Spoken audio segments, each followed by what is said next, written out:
thing.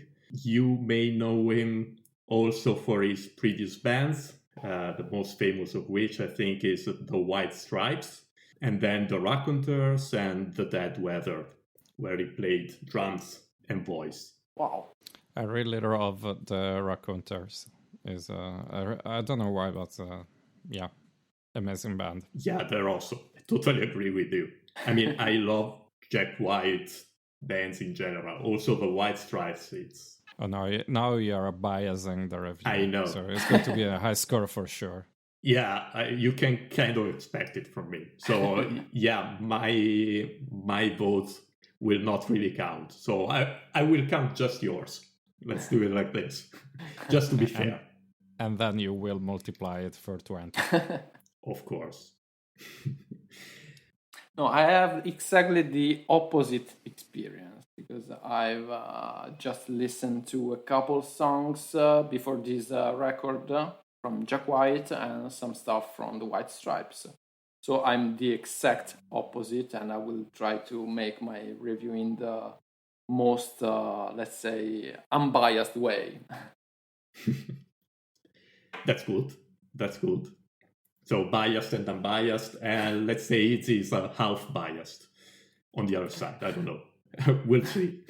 Partially biased because, yeah, I'll tell you later why. Okay. So he also was hired to record the opening song for the James Bond movie Quantum of Solace, also known in Italy as Quantum of Sola, for how it was not really good. Fun fact, he was playing with Alicia Keys. I think that you can make the same joke in English as Quantum of Soul, because is as the but soul doesn't have the same meaning as in Italian. So yeah. I think we can cut out this comment because it doesn't make sense. That's nice. So we'll keep it. That was much more fun. Anyway, he's having a solo career since 2012, and his influences are based on blues, folk, and 60s and 70s rock. He started his musical journey playing drums and then later moved to guitar. And about this, I strongly suggest the documentary It Might Get Loud, where he, Jimmy Page of Led Zeppelin, and The Edge of U2 talk about their musical journey and how they managed their sounds and their, it's a really interesting documentary. Yeah, I totally agree. I watched it on BBC. Is really awesome. If you want to really learn a lot about experimentation across the decades, is a must watch for everyone who loves guitar, especially. Yeah, definitely. So let's move to some specification of this record. It was released the 8th of April 2022. It lasts around 40 minutes. The label is Third Man Records, that is actually Jack White's own label. Wow. And so the producer is obviously Jack White himself. Quite self-referential, I would say. It's easy to sell your own I will say. Oops, I said there was Oh my God, I have to beep it. Beep. I have to beep it. So who played on this record? I would say that obviously Jack White, and actually he played in many songs everything. So vocals, guitar, drums, bass, synths, and percussions. Yeah, I found that is really unexpected that in a Jack White album, Jack White plays and sings. That's really big news. But let's talk about the other people that played. There are a lot of session musicians, featuring with Q-Tip that appears in the song Heidi Ho. He's a rapper, So that's a nice fusion. And also Quincy McCreary played the synths, Dominic Davis at the bass, and Daryl Jones at the drums. Wow. These are also the same musicians that are playing within during this tour, this current tour. And just a parenthesis, go look at Daryl Jones' drum setup. That's beautiful. It's really amazing. I would say I looked at it and it's just the negative of Mike Portnoy's drum set, because it's just a couple of drums, couple of cymbals, that's it.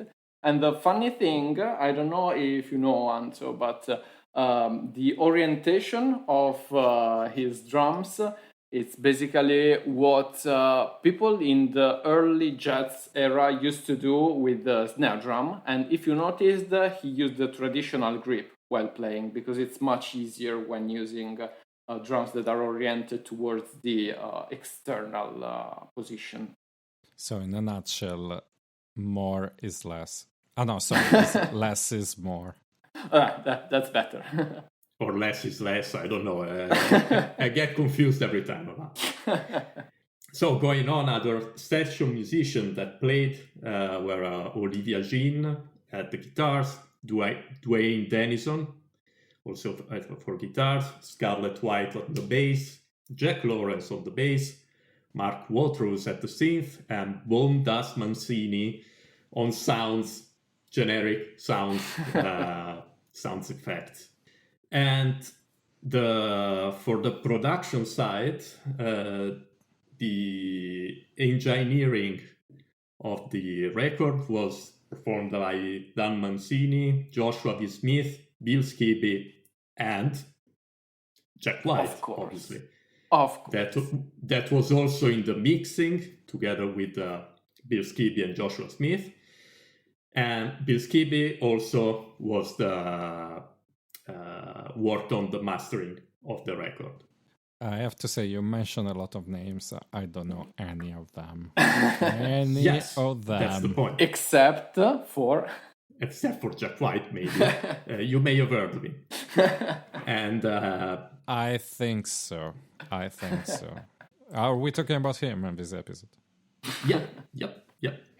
Wow. But nice stuff. If they will come again later in other records, we can say, we already heard of them. That's nice, right?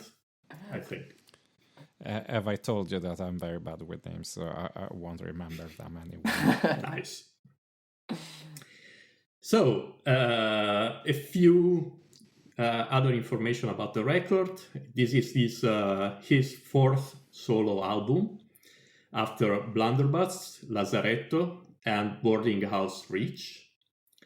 It contains 12 songs, that including one interlude in the middle. And 5 of these, as I said, were completely recorded by Jack White, because actually this album was written during the pandemic in 2021, and they couldn't actually record a live session with other musician.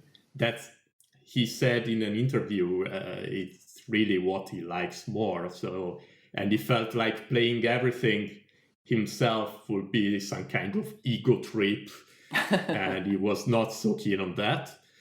But in the end, it was kind of a necessity. So for some of the songs, that means Taking Me Back, and the title track, Fear of the Dawn, What's the Trick, The White Raven. He played everything himself. And I must say, according to me, these are some of the best songs in the record. I agree, but we are moving on. Spoiling. Oh, sorry. Spoiler. Spoiler alert. And the other nice thing is that this is the first of 2 albums that were released by him in 2022. Actually, he just released, at the end of July, I think, he just released Entering Heaven Alive, that contains, let's say, a second part of this duo. Yeah, just because we want to be with talking about cutting edge music, we are already reviewing the album that is not the latest anymore. Well done, guys. I mean, we decided for this before it was cool, so It's already vintage, I mean. And it's a very peculiar choice, especially in 2022. I mean, double albums are not so popular right now. I have to say that, yeah, it's quite unusual, that's true, but I noticed that there is also this trend to start releasing a bit of music and then see how it goes, probably. I don't know when he announced about the second album, but maybe he decided to release one and then said, why not releasing a second on the same topic? I don't know. actually, in an interview with Q on CBC Radio, he speaks about this. And you sound too professional when you say, on an interview that I heard. You know Yeah. that is an incompetent review. I'm sorry. I will botch the name. I will say it incorrectly now. Johnny Black, we'll call him. So the point is that during the pandemic, he was alone in the house, and he started writing music. And after 10 or 15 songs, he said, okay, it looks like an album, an eclectic one, as he usually likes to do. But in the end, the songs became so different that they didn't really match with each other. So he kept moving them around in these two playlists. And in the end, he had one album that was heavier, and it would have become Fear of the Dome, and the one that was more software, acoustic, that would become Entering Heaven Alive. Cool. And he actually wanted to release them together the same day, but because he wanted to release them on vinyl, he didn't have the means to press all these vinyls for the first to release them together. So they put them 3 months between one and the other, just to be able to meet the demand for them. Oh wow! So that means it's only an engineering problem. So okay, that's very interesting. It's just because they wanted the records on vinyl, but very cool. Yeah, and he also didn't want to release the second one after a couple of years, because at that time it would have felt old stuff for him, and he would have moved on, and he wouldn't be that excited for that. So he has totally my respect for that. He's an amazing artist. Yeah, I know. Spoiler alert. Anyway, fun fact, while he was writing these albums, he was actually fasting for 5 days or something like that.